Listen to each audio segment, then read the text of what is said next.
کس کے ماننے والے ہیں؟ رسالت کو بنانے والا، امامت کو بنانے والا خود کس ذات کا مالک ہے؟ بھئی توجہ کے ساتھ جس طرح سے آپ لوگ چل رہے ہیں اگر اس طرح چلتے رہیں گے انشاءاللہ مجھے پڑھنے میں مزہ آئے گا، آپ کو سننے میں مزہ آئے گا۔ حضرات خود سے ایک نظریہ دیا گیا کائنات کے اندر کہ شرک سے دنیا شروع ہوئی تھی، بہت سے خدا تھے، جو دنیا نے ترقی کی خداؤں کی تعداد کم ہوتی گئی، یہاں تک کہ تثلیث کے قائل ہوئے۔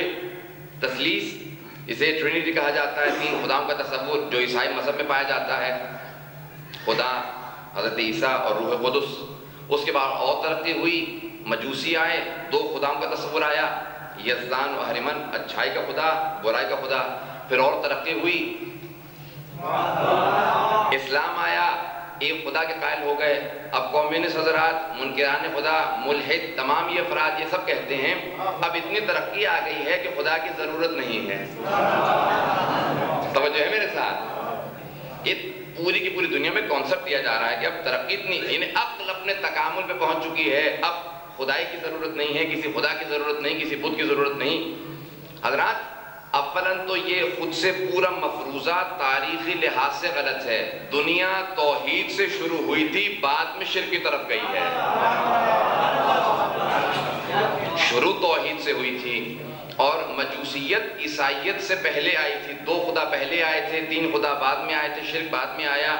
اٹھا کے دیکھ لیجئے، دو بڑے مشرک مذہب پائے جاتے ہیں، ایک بدھزم، دوسرا ہندوازم، ہندو مت اور بدھ مت۔ یہ دو بڑے مذہب ہیں جو شرک پہ بیس کرتے ہیں، ان کا پورا کا پورا دین ہے وہ شرک پہ بیس کرتا ہے، بنیاد ہی اس کی شرک پہ ہے۔ ان دونوں کے یہاں یہ تصور پایا جاتا ہے، اور یہ علل الشرائع شیخ صدوق کے اندر آپ کو تفصیل مل جائے گی۔ امام نے 1400 سال پہلے مدینے میں بتایا تھا، جب کوئی بھی مدینے سے نہ چین گیا تھا نہ ہندوستان گیا تھا۔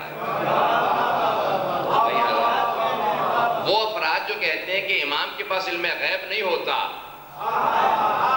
جو کسی منطقے میں کسی علاقے میں جائے بغیر بتا دے وہاں کا مذہب کیا ہے، اس کی بنیاد کیا ہے 1400 سال پہلے، اور دنیا 1300-1400 سال بعد اس نتیجے پہ پہنچے گی، اسے ہم اپنا امام مانتے ہیں۔ اگر اس کا علم محدود ہوتا تو آج بھی امامت نہ مانتا، اور ایسے ویسوں کی امامت کو نہیں مانتے ہی ان کی امامت کو ہیں جن کے پاس علم کی قید نہیں تھی۔ اس وقت آیا، کہاں سے چلا؟ آج اٹھا کے دیکھ لیجئے ان سب بنیادی ان عقائد کو اور ان ادیان کے عقائد کو دیکھ لیجئے کہ مولا فرماتے ہیں کہ ایسے شرک کیسے شروع ہوا۔ سن لیجئے، کہتے ہیں کہ جب ان کے آبا اجداد مرنے لگے، روتے تھے، تو ایک مرتبہ ابلیس ان کے سامنے مجسم ہو کے آیا۔ کہا کیا بات ہے، کیوں رو رہے ہو؟ کہا والدین یاد آتے ہیں، آبا اجداد یاد آتے ہیں۔ کہا پھر ان کی شکلوں کے مجسمے بنا لیا کرو، انہیں رکھ دو، جب یاد آئے باہر نکال کے ان کو دیکھا، پھر واپس رکھ دیا۔ کرتے کرتے وہ مجسمے نسلوں میں منتقل ہوتے رہے، انہی کے سامنے سجدے ہونے لگے، انہی کی پرستش ہونے لگی۔ بدھ مت چائنا میں ابھی بھی چلے جائیے، وہ یہی کہتے ہیں ہمارے خدا ہمارے ہی آبا اجداد تو تھے۔ یہ پورا تصور ان کا پایا جاتا ہے۔ حضرت آئیے ذرا دیکھتے ہیں ائمہ علیہ السلام کی زبانی سمجھنے کی کوشش کیجئے، توحید کیا ہے، قرآن سے اور ائمہ کی زبان سے سمجھے توحید کیا ہے۔ اگر یہ نہ سمجھاتے تو توحید سمجھ میں نہ آتی۔ ایک جملہ سے پہلے کہ آگے بڑھوں پیش کرنا چاہوں گا، مولا متقیان سے سوال کیا،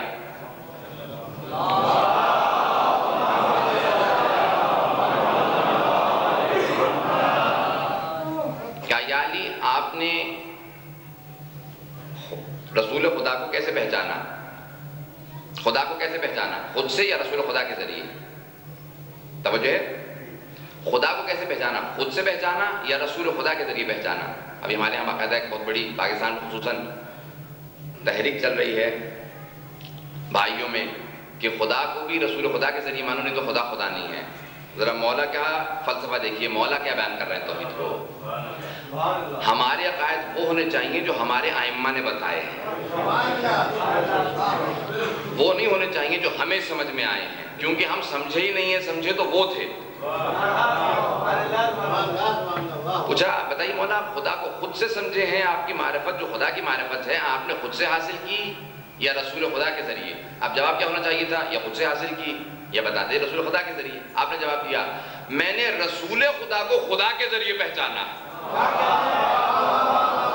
نہیں سمجھا رہا خدا کو تو کیا میں نے خود رسول خدا کو بھی خدا کے ذریعے پہچانا ہے. پہلے وہاں تک پہنچا, وہاں سے پیغمبر تک پہنچا. معرفت کی ایک اور منزل کو سمجھا رہے ہیں حضرات. یہ صرف وہی کہہ سکتا تھا جو علی تھا, جس کے لیے پیغمبر اسلام نے کہا تھا یا علی خدا کو کوئی نہیں سمجھا سوائے میرے اور تیرے, مجھے بھی کوئی نہیں سمجھا سوائے خدا کے اور تیرے, اور تجھے بھی کوئی نہیں سمجھا سوائے خدا کے اور میرے.